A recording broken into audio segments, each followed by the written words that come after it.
j'ai des propriétaires qui ont des appartements à louer, qui ne trouvent pas preneur. Avant, les propriétaires étaient très gâtés à Paris. Ils mettaient l'annonce.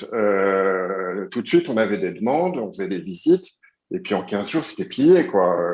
Ça, c'est le schéma normal. Là, aujourd'hui, comme le disait David, on peut mettre quand même 2 mois pour louer un appartement. Donc, pendant ces 2 mois, le propriétaire, si on lui donne pas de nouvelles, déjà, il va voir ailleurs.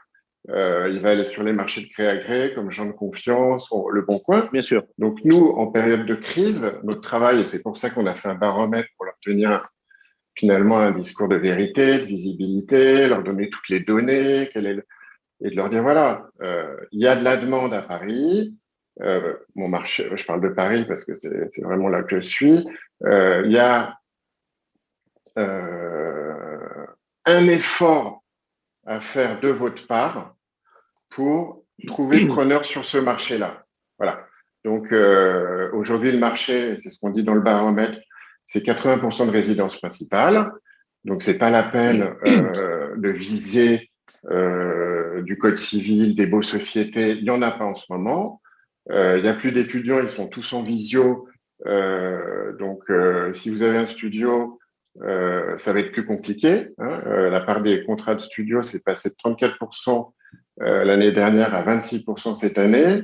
Il n'y a plus d'expatriés en mobilité ou beaucoup moins. Donc, tous les pieds-à-terre pour étrangers dans les quartiers un peu luxe, type 6e, Marais, justement, il y a beaucoup moins de demandes. Les gens sont en télétravail, donc ils regardent beaucoup les annonces. Ils sont vraiment tout le temps sur leur smartphone. Donc, évidemment, on a envie de déménager, on a envie de plus grand. Donc, il y a un marché, mais c'est un marché qui est plutôt parisien. C'est plutôt un marché qui est plutôt français. Donc, et qui dit français dit encadrement des loyers. Les Parisiens, aujourd'hui, les Français connaissent l'encadrement des loyers.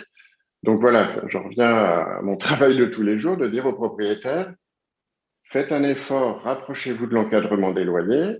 Donc, 2 pièces que vous louiez avant 1 800 €, vous allez peut-être le louer 1 400, mais vous allez le louer. Donc alors, on pratique une remise exceptionnelle. Ça, on a validé ça avec le SNPI notamment, pour leur dire, vous pouvez baisser votre loyer. On va indiquer le loyer de référence habituel, mais on va faire un avenant pour dire que vous pouvez le baisser exceptionnellement. Ça fonctionne.